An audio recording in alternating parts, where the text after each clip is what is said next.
Greetings, all you huntsmen and huntwomen out there. I'm Duuz-Diz-Din, and I'm coming at you with another episode review of Rwby. This time it's Volume 7's Episode 2, titled A New Approach.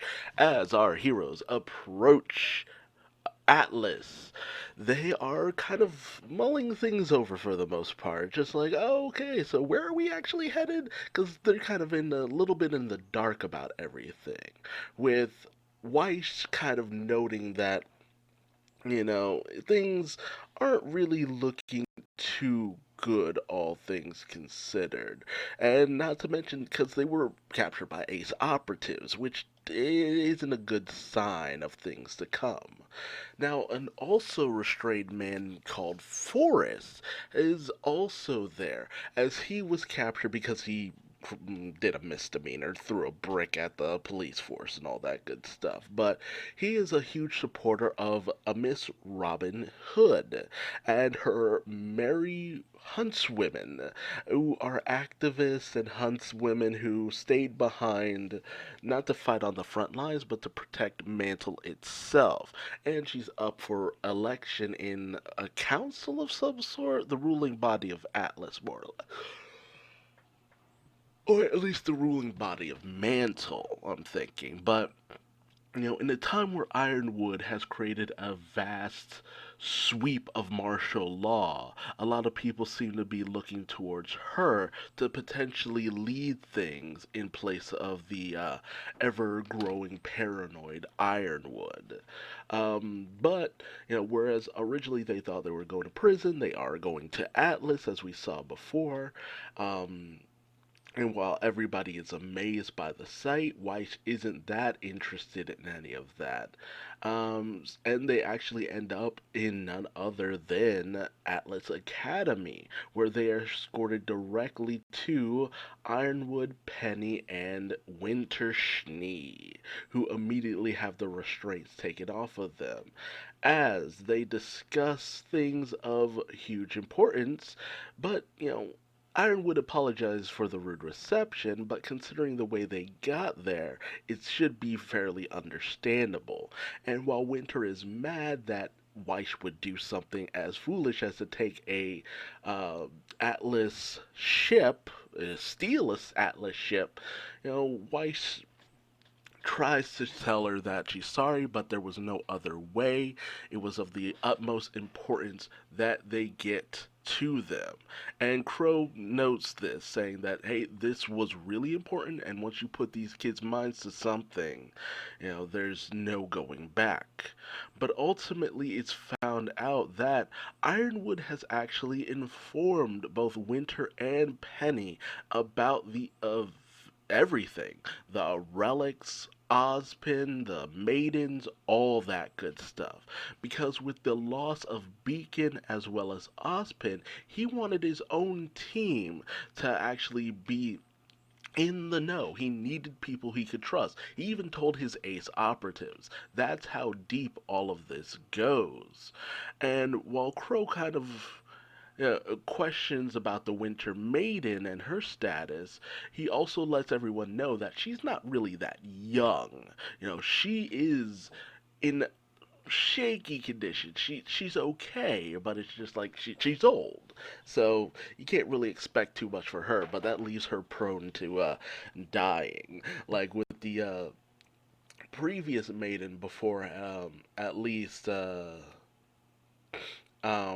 what you call it, Pyrrha. Before Pyrrha, it's just like she was a no name, and Pyrrha's sacrifice had a lot of plot implications. So, with everything that's happened, it's, it's pretty obvious that the Winter Maiden ain't gonna last too long. However, with everything going on, Ironwood wants to be as transparent with them as possible about everything that is going on. The plans, where they're headed, everything. So he gives them the lowdown on the plan that he's created to head back to Amity Arena, that was also supposed to be the beacon for all of the world. He actually plans on creating a satellite that will relay all information to everyone. Launch it high enough into the sky. That way, communication will never break down the way it did, at Beacon, with the fall of Beacon and all that good stuff. And he also proposes, he intends to, he's not proposing, he fully intends to, telling everyone about Salem. All the world, starting with Atlas and going outward. And that will naturally create a lot of panic. That's why he recalled all of his troops to keep Atlas and Mantle safe. Yes, it's gonna create a lot of pandemonium and attract Grim, but he feels that being kept in the dark is what's putting them in danger the most. And ultimately, Crow says that Ozpin isn't completely gone. Oscar is the new Ozpin. However, Oscar states that Oz has kind of retreated within him, so it's not completely good news. And Ruby ultimately decides to kind of lie about the previous couple of seasons, exactly what happened, saying that they don't know what happened to Ozpin after the events that led to the train derailing, as well as the fact that Osmond had told them that there were no more wishes left on the lamp. So she is still very hesitant about everything involving Ironwood. But ultimately, Ironwood shows his greatest display of trust, that instead of keeping the lamp relic under lock and key, they still have the Spear of Creation, but the lamp they will entrust to Ruby herself, as they managed to get it all the way to them. That he feels that it's probably safest in their hands, which is a massive show of trust on his end. It shows that maybe there's a little bit more to Ironwood than a lot of people have been thinking. And Ruby ultimately decides that the team should be on board with what Ironwood is doing. Maybe there might be a way around, Salem, finally a way to kind of take her down for the most part. However, he also notes he saw what happened with their weaponry, specifically Blake's, and says that they'll try to get their weaponry up to date. As Winter notes that Atlas has a vast array of resources and they're welcome to use all of it.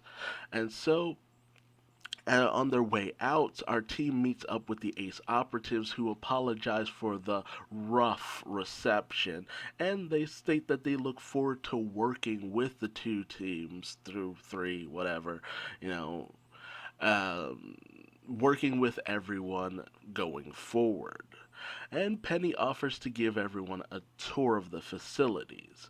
Meanwhile, Ironwood is just really happy to see Crow and really expresses that. It's very apparent that Ironwood has been under a lot of stress, a lot of pressure, and he's just happy to see a familiar face. Unfortunately, the team ends up on a very exhausting tour with Penny.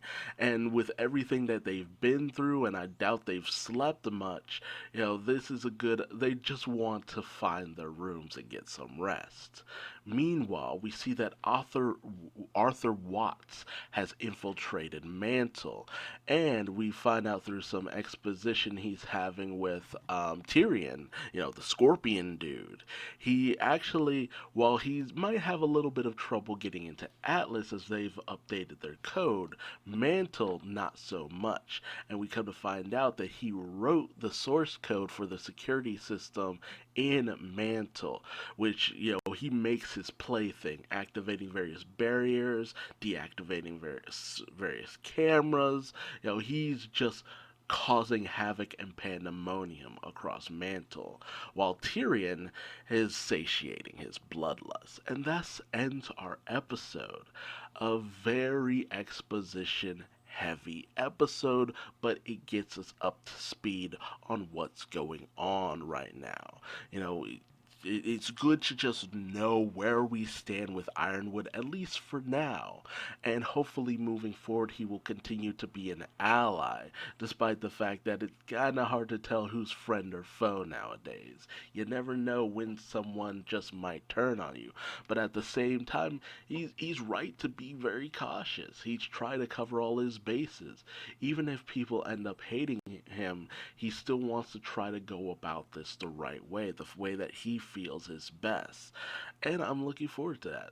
Art, as always, beautiful. Atlas Academy, very beautiful, although not the most memorable place for the most part. The city ends up shining so much that it's kind of hard to tell certain places apart. But I guess ultimately at this point we'll just need to know Atlas Academy, and hopefully over time it'll feel more of like a familiar place, like the last city we were in kind of felt like you knew the landmarks there. It was easy to tell. Here it's kind of melding together in my mind a little bit, but we'll see. Time will tell. There's still plenty of episodes left for me to check out in this season, and I can't wait to see more. I hope the Ace operatives live up to their name and status, and since it's a fully kind of incorporated of faunus and humans alike, it should be a fun time. I'm happy to see some new characters, and I'll be glad to see what they can do. But tell me your thoughts in the comment section below. How did you feel about Atlas and Ironwood and the Ace operatives, and did you feel that they would be a great addition to the Rwby cast?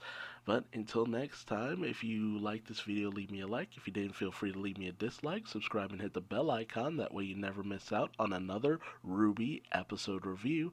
And until next time, I've been Duuz-Diz-Din, and I will see you later. Bye-bye.